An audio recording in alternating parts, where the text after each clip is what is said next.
When compared to other cities, the buying power of investors is very high in Macau, says Nestor Ng, president of Anzac Real Estate Group.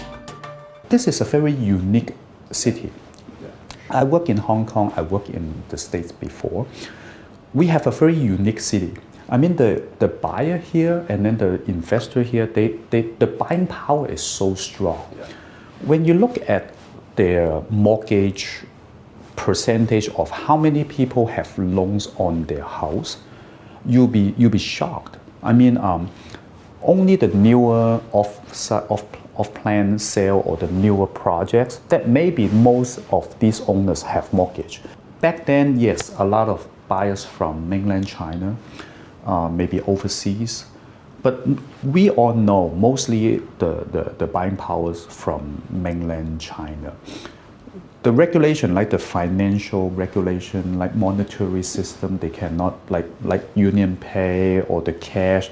Yes, those are the regulation that our Chinese government try to protect the whole country, including Macau and Hong Kong. They don't want any bubble. From my personal point of view, I don't see we are in any bubble.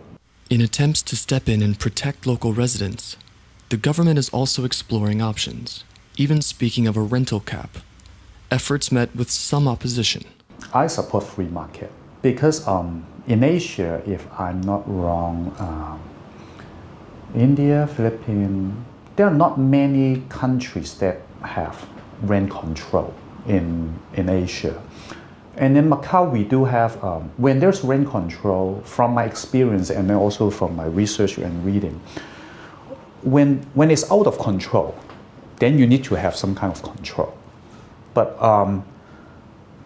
you know, in Macau, like I said, the rental yield is low compared to a lot of other countries. We are talking about like a landlord purchase an apartment for 15 million that only rent it out for maybe 10,000.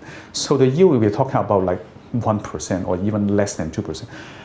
And then what I look at is like we have a lot of people that looking to rent a place.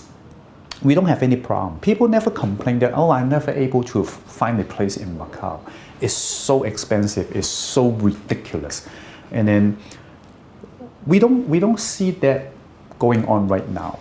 And while many young residents may dream of buying their own new apartment, sometimes they might need to be more realistic. Like for myself, I start from my own, and then a little help. Yes, I'm one of the lucky ones, but little help. If we have more supply than right now, for example, like I said, people move to other newer place, maybe then there are more like affordable secondary resale available. They might consider, actually, you know, if they're looking at something like less than 4 million or less than 3.5 million, there are plenty. I mean, plenty maybe. It just depends if they are okay to accept the fact that they have to buy like maybe a house that over 20 years old, maybe only like maybe 500 square feet, needs a lot of work. Despite the intention of new measures coming into effect in 2018, some could have unintended side effects, which the city is not yet ready to handle. The objective, the intention is good, but once you rolled out A, B, C, D, E, F, G, there are like 10 items to be like straightened up. It might cause problem for the public, because from 2 years to 3 years, they might just like increase the rents, or because I have to rent it out minimum. I expect it to be 3 years. So the cost base might be higher, and then the renewal term might be higher. Actually, all this will just, to my experience, it will just go back to the tenant, the cost. Until the new measures come into effect, all eyes are on the government and the real estate market to figure out exactly what to expect.